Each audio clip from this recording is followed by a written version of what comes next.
Cain Voss had not smiled in 5 years.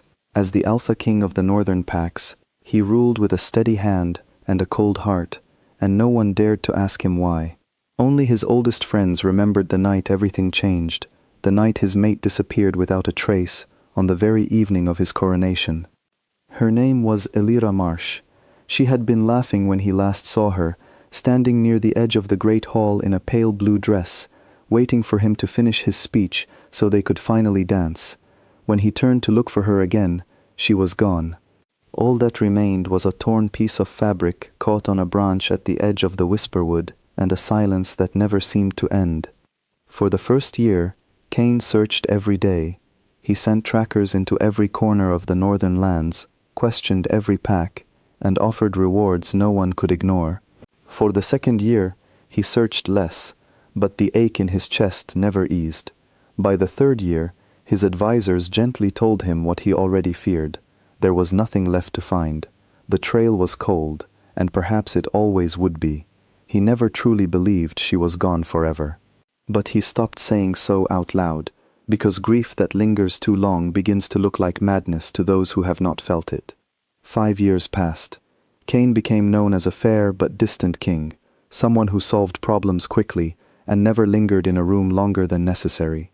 He built roads, settled disputes, and kept peace among the packs, but he did all of it like a man walking through fog, aware of the world only enough to keep from stumbling. Then came the matter of the border dispute. A small pack near the edge of unclaimed territory reported that someone was hunting on their land without permission, taking more than their share, and leaving the forest thinner each season. It was a minor issue, the kind Cain could have sent a lesser officer to resolve. But restlessness had settled into his bones that week, the kind that came from too many nights spent staring at empty ceilings, and he decided to see to it himself. The land in question bordered the Whisperwood, a stretch of forest so old and so quiet that most wolves avoided it out of habit more than fear. Cain rode out with 2 guards, tracking the scent of the trespasser through thick trees and uneven ground. The trail wound deeper than he expected, curling toward a part of the woods untouched by pack borders or human roads. It was there, following a thread of scent that did not belong to any rogue wolf, that Cain caught something else entirely. A smell so faint it might have been imagination, buried beneath years of wood smoke, dried herbs, and rain-soaked earth. But it was not imagination. He knew that scent, the way he knew his own name. He told his guards to wait, and walked forward alone, his heart pounding harder than it had in 5 years. The trees opened into a small clearing, and there, tucked against a hillside, stood a modest wooden cabin, with a garden of herbs growing in neat rows beside it. Smoke curled from a stone chimney. A line of drying flowers hung beneath the eaves. And standing near the garden, brushing dirt from her hands, was a woman he had spent 5 years believing he would never see again. She looked different. Her hair was shorter, tied back simply, and her clothes were plain and worn from years of outdoor work. But her face was the same face that had haunted every quiet moment of his life. Cain stood frozen at the tree line, unable to move, unable to speak, afraid that if he blinked she might vanish the way she had before. The woman noticed him and straightened, wiping her hands on her apron. She looked at him with polite caution, the way anyone might look at a stranger who had wandered too far from any road. "Can I help you?" she asked. Her voice broke something open in his chest. He had imagined this moment 1,000 times, and in every version, she knew him instantly. But her eyes held no recognition at all, only mild concern for a stranger standing at the edge of her home. "I did not mean to intrude," Cain said carefully. "I was following a trail. I did not expect to find anyone living out here." "Most people don't," she said. "I like it that way. Are you lost?" He almost laughed at the question, though nothing about this felt funny.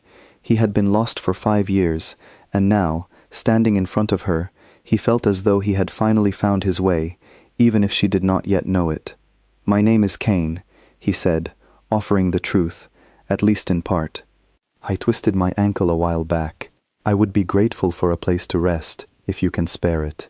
It was not entirely a lie. He had, in fact, twisted his ankle, stepping over a fallen branch on the way to the clearing, though it barely troubled him now.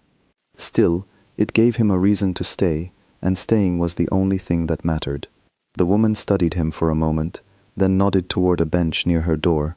"I suppose I can spare a little kindness. Sit down before you fall down. I'm El, by the way."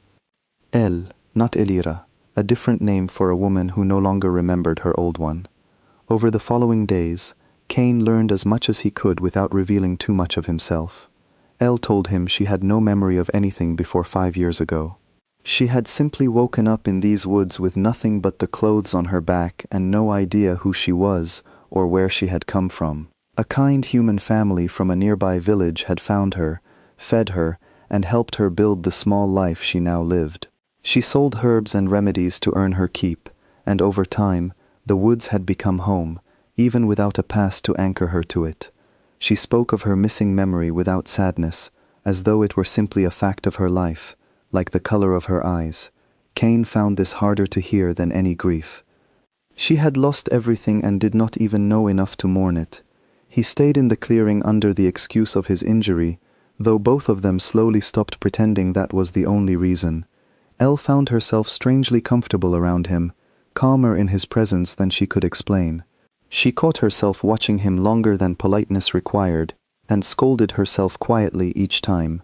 Cain, meanwhile, felt the old bond between them stir beneath the surface, faint but unmistakable, like an ember refusing to die, even after years buried in cold ash.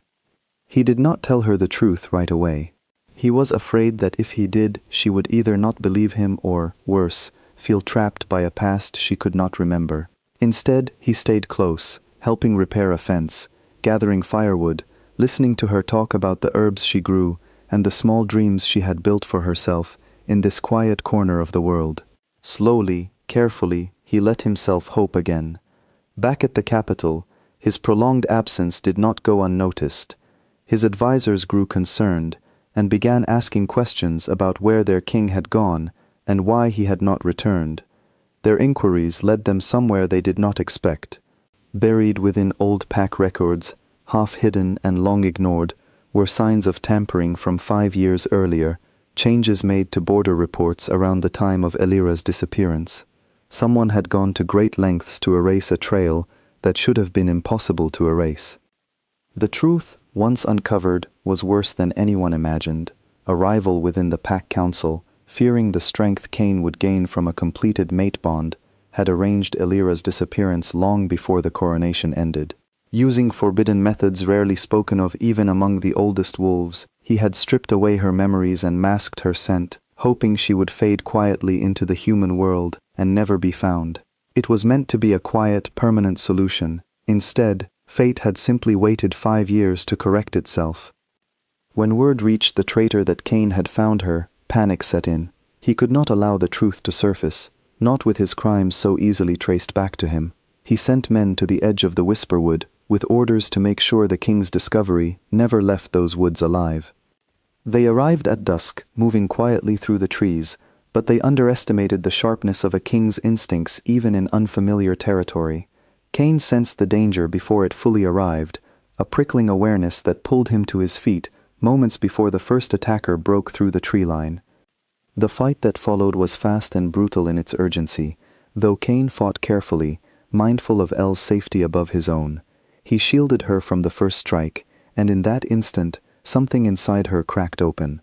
Fear surged through her, sharp and immediate, and beneath that fear, something older stirred, something that had been sleeping for 5 long years. The suppressed magic binding her memories, weakened by time, and now shattered further by the sight of real danger to the man she barely understood she loved, broke apart at last. Memories poured through her all at once, overwhelming and clear. She remembered the great hall, the pale blue dress, the sound of Cain's voice calling her name across the crowd. She remembered her title, her bond, and the terrible night everything had been stolen from her. She remembered being Elira. With her memories restored, so too came instincts she had not used in years.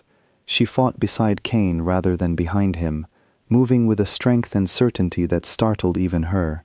Together they overwhelmed the attackers, and by the time the last one fled into the trees, both of them stood breathless, bloodied but alive, staring at each other with the full weight of 5 stolen years finally lifted between them.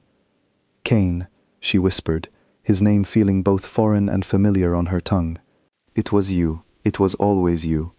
He pulled her close, unable to speak for a long moment, simply holding her the way he had wanted to for 5 years. When he finally found his voice, it was rough with emotion he no longer bothered to hide. "I never stopped looking for you," he said. "Even when everyone told me to stop, I never truly believed you were gone." They returned to the capital together, where the truth of the traitor's betrayal was laid bare before the Pack Council. Evidence gathered by Cain's advisors, combined with Alira's restored memories, left no room for denial. Justice was served swiftly, and the false peace built upon her disappearance crumbled along with it. Elira struggled, at first, with the weight of returning to a life she had once known, but now saw with new eyes. The quiet years in the woods had changed her, teaching her a kind of strength that had nothing to do with titles or crowns. She wondered, briefly, if she still belonged in the world of packs and politics, or if some part of her preferred the simple life she had built without even meaning to. But when she looked at Cain, she understood that home had never been a place at all. It was standing beside him, whether in a quiet cabin at the edge of the Whisperwood, or within the walls of a kingdom that had waited 5 long years for her return. She chose to stay, not out of duty or obligation, but because she finally understood what she would be walking away from if she left again. Cain, forever changed by the years he had spent believing he might never see her again, promised himself he would never again let silence stand between them, no matter how heavy the world around them became. Together, they stepped forward into a life neither of them had expected, built not on the ashes of what was lost, but on the quiet strength of what had finally been found.